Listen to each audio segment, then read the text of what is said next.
नमस्कार दोस्तों, स्वागत है आप सभी का आर्यन एकेडमी के यूट्यूब चैनल पर। आज हम इस क्लास में बात करेंगे भाषा हिंदी, जो पेडोलॉजी के क्वेश्चन होंगे, जो सीटेट के लेवल से बहुत इंपॉर्टेंट हैं। तो चलिए क्लास को शुरू करते हैं बिना समय नष्ट किए हुए, और चैनल को सभी लोग सब्सक्राइब कर लीजिए। PDF के डिस्क्रिप्शन में लिंक दी गई है टेलीग्राम की, उस पर आपको जाइए, वहाँ से टेलीग्राम की पर PDF मिल जाएगी। तो चलिए क्लास को शुरू करते हैं और पहला क्वेश्चन देखते हैं। शिक्षण के बाल केंद्रित सिद्धांत में शिक्षक की भूमिका होती है। तो पूछा गया है शिक्षण के बाल केंद्रित सिद्धांत के शिक्षक की भूमिका क्या होती है।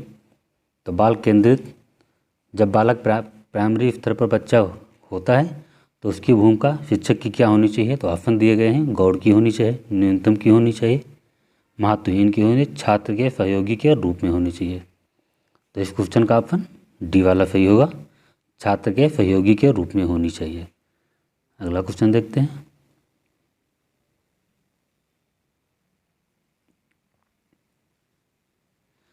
भाषा शिक्षण की निम्नलिखित में कौन सी विधियां हैं। तो पूछा गया है भाषा शिक्षण की निम्नलिखित में कौन सी विधियां हैं। तो ऑप्शन दिए गए हैं, मॉन्टेसरी पद्धति, किंडरगार्टन पद्धति, बेसिक शिक्षा योजना, उपयुक्त सभी। तो इस क्वेश्चन का ऑप्शन डी वाला सही होगा, उपयुक्त सभी, क्योंकि मॉन्टेसरी भी है, किंडरगार्टन, बेसिक शिक्षा। तो इस क्वेश्चन का ऑप्शन डी वाला सही होगा, उपयुक्त सभी। अगला क्वेश्चन देखते हैं।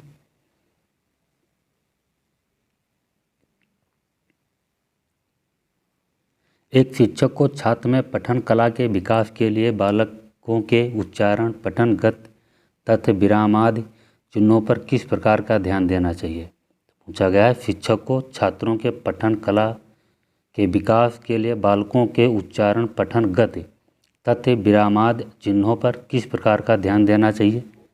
तो ऑप्शन दिए गए हैं, प्रकट ध्यान का देना चाहिए, प्रत्यक्ष ध्यान देना चाहिए, सम्यक ज्ञान देना चाहिए, उचित ध्यान देना चाहिए। तो इस क्वेश्चन का ऑप्शन सी वाला सही होगा, सम्यक ज्ञान देना चाहिए। अगला क्वेश्चन देखते हैं। उच्च प्राथमिक स्तर पर हिंदी भाषा की समावेशी कक्षा का स्वरूप निर्धारित करने में सर्वाधिक महत्वपूर्ण है। तो पूछा गया है उच्च प्राथमिक स्तर पर भाषा हिंदी की समावेशी कक्षा का स्वरूप निर्धारित करने में सर्वप्रथम किस महत्वपूर्ण है। तो अभ्यास का है, शिक्षण का क्रिया का है, आकलन का है, पाठ्य पुस्तक का है। तो इस क्वेश्चन का ऑप्शन बी वाला सही होगा, शिक्षण प्रक्रिया का है। अगला क्वेश्चन देखते हैं। मौलिक शिक्षण प्रदान करने के लिए कौन सी विधि सर्वोत्तम विधि है। तो पूछा गया मौलिक शिक्षण प्रदान करने के लिए कौन सी विधि सर्वोत्तम विधि है। तो ऑप्शन दिए गए हैं, पाठन पुस्तक प्रणाली, कथा विधि, समूहक विधि, प्रश्नोत्तर विधि।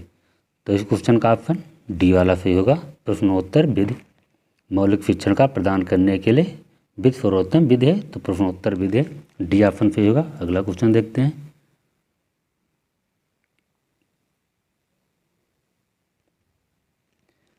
भाषा विकास का साधन है। तो पूछा गया है भाषा विकास का कैसा साधन है। बोलने का, संगठन का, भाव व्यक्ति का, लेखन का।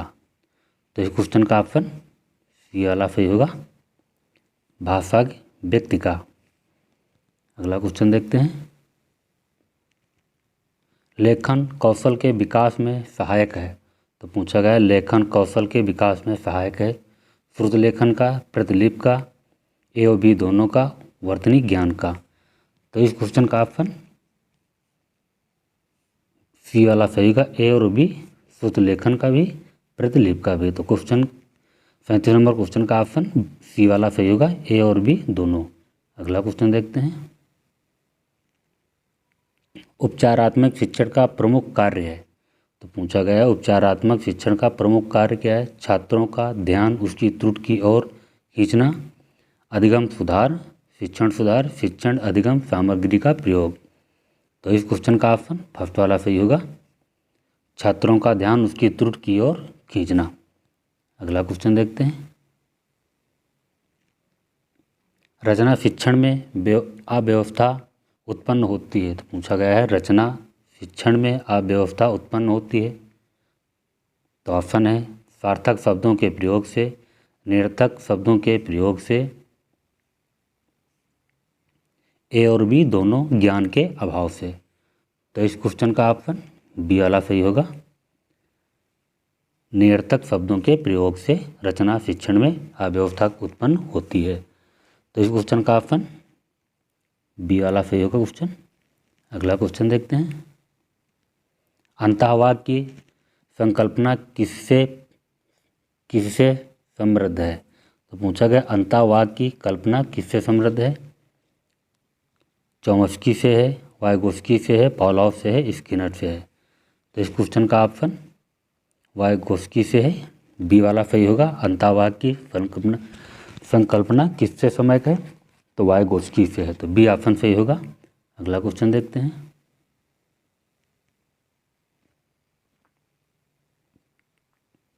भाषा के संबंध में कौन सा कथन सही नहीं है? तो पूछा गया है भाषा के संबंध में कौन सा कथन गलत है, जो सही नहीं है? तो ऑप्शन दिए गए। भाषा की विविधता एक जटिल चुनौती है। बहुभाषिकता बच्चों की अस्मिता का निर्माण करती है। भाषाएं आपस में सम्यक संवाद करती है। भाषागत विविधता एक सम्यक समस्या है। तो इस क्वेश्चन का ऑप्शन डी वाला सही होगा। भाषागत विविधता एक समस्या है। अगला क्वेश्चन देखते हैं।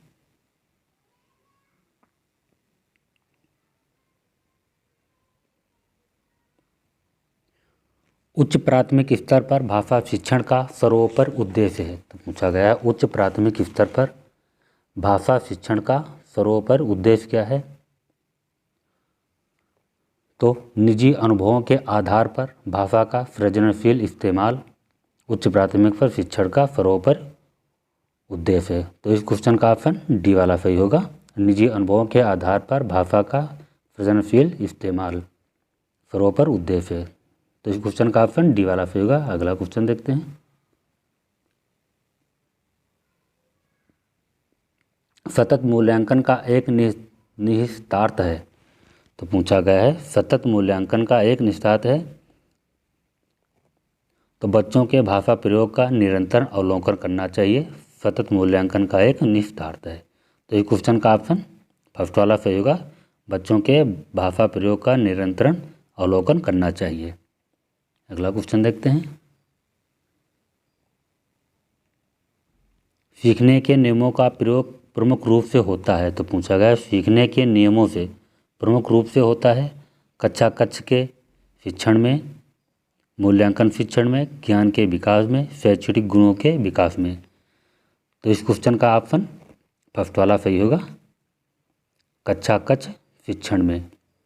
अगला क्वेश्चन देखते हैं। शिक्षक द्वारा सामान्य रूप से बालक में विकास भाषा कौशल का विकास किया जाता है? तो शिक्षण द्वारा सामान्य रूप से बालक में भाषा कौशल का विकास किया जाता है। तो ऑप्शन है श्रवण का, वाचन का, पठन का, लेखन का। तो इस क्वेश्चन का ऑप्शन फर्स्ट वाला सही होगा। श्रवण के द्वारा भाषा कौशल का विकास किया जाता है। तो मैं वीडियो को यहीं समाप्त करता हूँ। अगले नेक्स्ट वीडियो में मिलेंगे। सभी लोग वीडियो को लाइक और शेयर करिएगा। चैनल को सभी लोग जरूर सब्सक्राइब कर लीजिए। बेल आइकन जरूर प्रेस करें जिससे कि आप तक नोटिफिकेशन पहुंच सके। तो चलिए मैं क्लास को यहीं समाप्त करता हूं। नेक्स्ट वीडियो में मिलेंगे। नमस्कार।